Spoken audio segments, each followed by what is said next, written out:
সুপ্রিয় শিক্ষার্থীবৃন্দ, আসসালামু আলাইকুম। আজকে আমরা রসায়নের দ্বিতীয় অধ্যায় পদার্থের অবস্থার তৃতীয় পাঠ নিয়ে আলোচনা করব। যে আজকের বিষয়টা হলো কণার গতিতত্ত্ব। কণার গতিতত্ত্ব কি?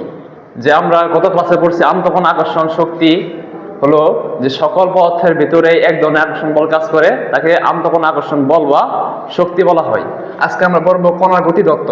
যে কণার গতিতত্ত্ব হলো যে আন্তঃকণা আকর্ষণ শক্তি আন্তঃকণা আকর্ষণ শক্তি আন্তঃকণা আকর্ষণ শক্তি এবং কণার গতিশক্তি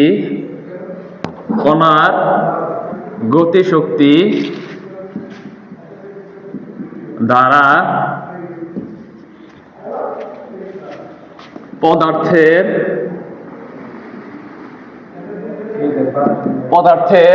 কঠিন, তরল ও গ্যাসীয়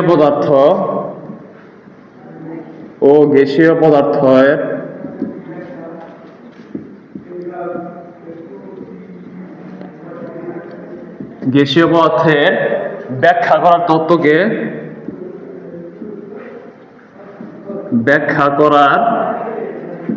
তত্ত্বকেই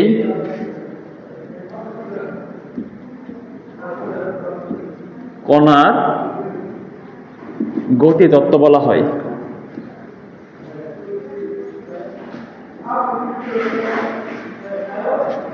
কণার গতিতত্ত্ব বলা হয়। যে আজকে আমরা শিখলাম যে আন্তঃকণা আকর্ষণ শক্তি এবং কণার গতিশক্তি দ্বারা পদার্থের কঠিন, তরল এবং কি গ্যাসীয় অবস্থা ব্যাখ্যা করা ধর্মকে বলা হয় কণার গতিতত্ত্ব। যে আমরা জানি যে কঠিন পদার্থে আন্তঃকণা আকর্ষণ বল বা শক্তি কি সবচেয়ে বেশি, এর কণাগুলা খুব কাছাকাছি দৃঢ় অবস্থা থাকে। তার তুলনায় তরল পদার্থের কি আন্তঃকণা আকর্ষণ বল বা শক্তি একটু কম, এর কণাগুলা কি একটু দূরে দূরে অবস্থান করে। আর গ্যাসীয় পদার্থের ভিতরে আছে বায়ু বা বাতাস, এর আন্তঃকণা আকর্ষণ শক্তি সবচেয়ে কম, তাই এর কণাগুলা কি অনেক দূরে দূরে অবস্থান করে। যদি আমরা এখানে এই পদার্থগুলোর ভিতরে যদি আমরা তাপ দেই, তাপ দেওয়ার ফলে যে কঠিন পদার্থের কণাগুলা কি আস্তে আস্তে মানে দূরে সরে যায় এবং কি তরল পদার্থের তুলনায় এরা একটু কম দূরত্বে অবস্থান করে। এবং তরল পদার্থের যদি আমরা তাপ দেই, এগুলা কি আন্তঃকণা আকর্ষণ শক্তি আরো কমে যায়। এবং গ্যাসীয় পদার্থে যদি আমরা তাপ দেই, এর আন্তঃকণা আকর্ষণ শক্তি আরো কমে যায়।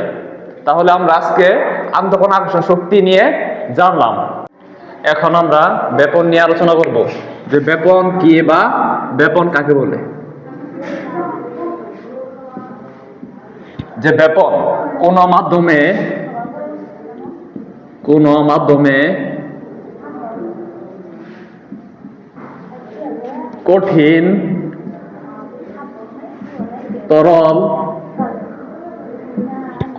কঠিন, তরল ও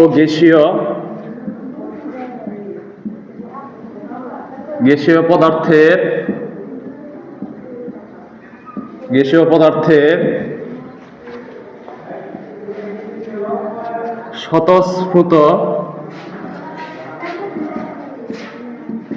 স্বতঃস্ফূর্ত বা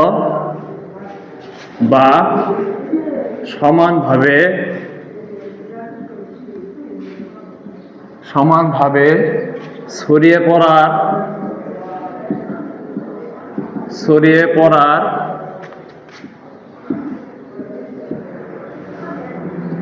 প্রক্রিয়াকে ব্যাপন বলে। প্রক্রিয়াকে কি বলা হয়? ব্যাপন বলা হয়।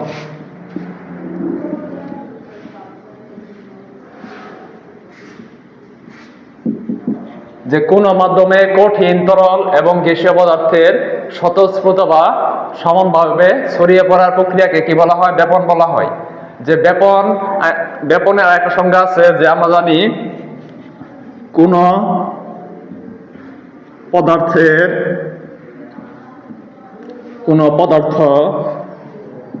উচ্চ ঘনত্বের স্থান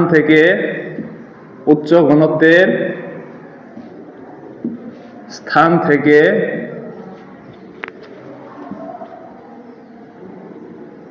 নিম্ন ঘনত্বের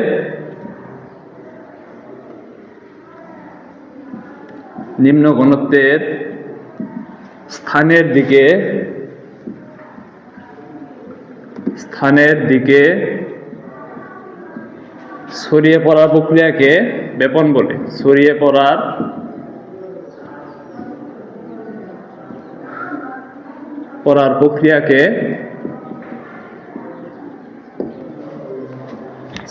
প্রক্রিয়াকে কি বলা হয়? ব্যাপন বলা হয়। ছড়িয়ে পড়া প্রক্রিয়াকে ব্যাপন বলে।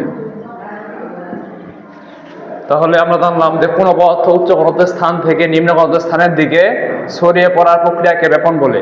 যদি আমরা ঘরের এক কোণে যদি আমরা স্যান্ড স্প্রে করি, তাহলে কি এটা উচ্চ ঘনত্বের স্থান থেকে সারা ঘরে নিম্ন ঘনত্বের স্থানের দিকে ছড়িয়ে পড়বো। এই প্রক্রিয়াটাকে কি বলা হয়? ব্যাপন বলা হয়। অথবা পানির ভিতরে যদি আমি কয়েক ফোঁটা যদি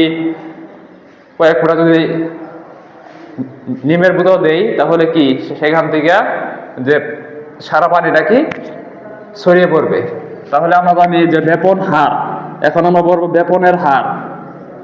যে ব্যাপনের হার, যে আমরা জানি যার আণবিক ভর বেশি তার ব্যাপন হার কি কম, আর যার আণবিক ভর কম তার ব্যাপন হার কি হবে? বেশি হবে। তাহলে দেখো যে আমরা জানি যে পদার্থের আণবিক ভর বেশি, যে পদার্থের আণবিক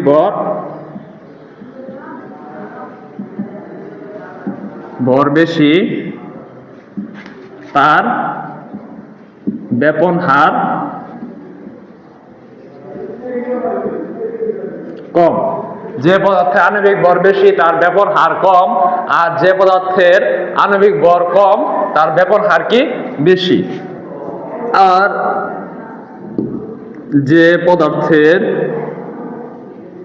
পদার্থের আণবিক ভর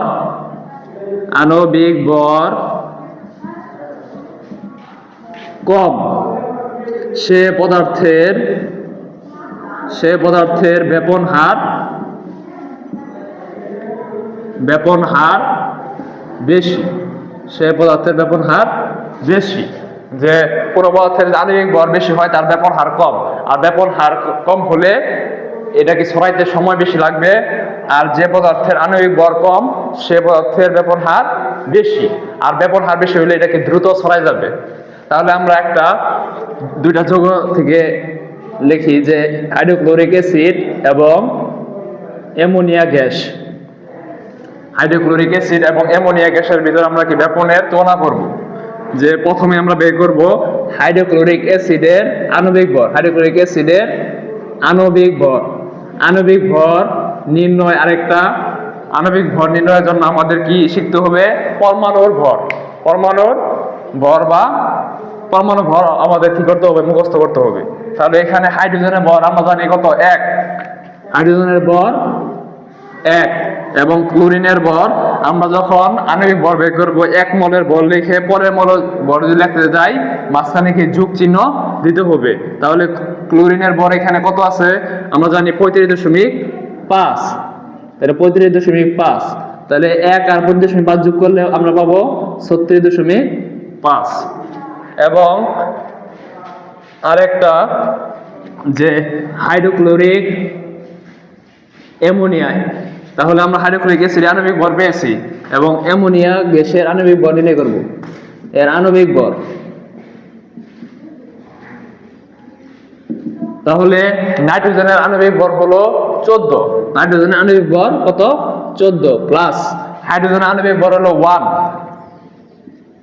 পরে দেব আমরা কি গুণ, কারণ হাইড্রোজেন কয়টা আছে? 3টা আছে। যতগুলা সংখ্যা থাকবে অত দিয়ে গুণ করতে হবে। আগেরটার ভিতরে 1 আছে, 1 দিয়ে আমরা গুণ করি নাই, কারণ 14 সাথে 1 গুণ করলে কত হবে? 14 হবে। পরের মোলের বলে জন্য দিছি প্লাস, হাইড্রোজেনের ভর কত? 1, এর জন্য কি 1 দিছি। আর এখানে কয়টা হাইড্রোজেন আছে? 3টা হাইড্রোজেন আছে, এর জন্য কি 3 দ্বারা গুণ করতে হয়েছে। তাহলে 14 প্লাস 3 একে 3, তাহলে কত হবে? 17।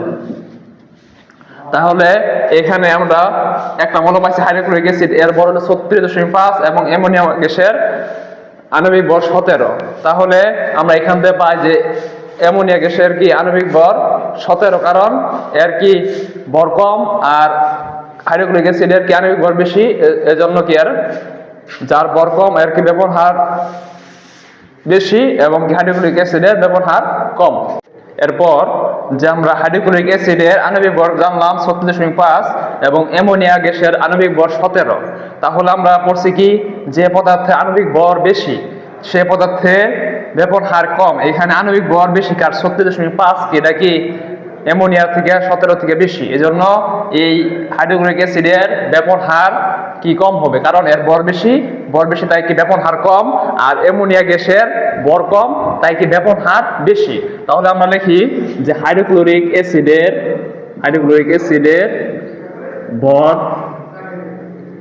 বেশি তাই ব্যবহার কম, আর অ্যামোনিয়া NH3 অ্যামোনিয়া গ্যাসের ভর কম, আণবিক ভর কম, তাই কি ব্যবহার কি হবে বেশি হোক। অ্যামোনিয়া গ্যাসের ভর কম তাই ব্যবহার বেশি, কি বেশি। সহজ, যার ভর বেশি হবো তার ব্যবহার কম হবে, আর যার ভর কম হবে তার কি ব্যবহার বেশি হবে। তাহলে এখানে ব্যবহারের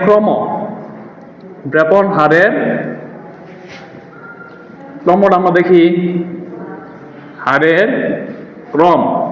তাহলে এখানে ভর বেশি কার হাইড্রোক্লোরিক অ্যাসিড, তাহলে এর ব্যবহার কম, তাহলে HCl হাইড্রোক্লোরিক অ্যাসিড আর অ্যামোনিয়া কার ব্যবহার বেশি, তাহলে এর ব্যবহার বেশি, তাহলে এই দিকে চিহ্ন হবে। তাহলে তোমরা যদি এই ক্লাসটা বুঝে থাকো যে আমরা পরবর্তী পার্টে নতুন একটা টপিক নিয়ে আলোচনা করব। আজকে এই পর্যন্তই, তোমরা আশা করি তোমরা ভালো থাকো, সুস্থ থাকো। আল্লাহ হাফেজ।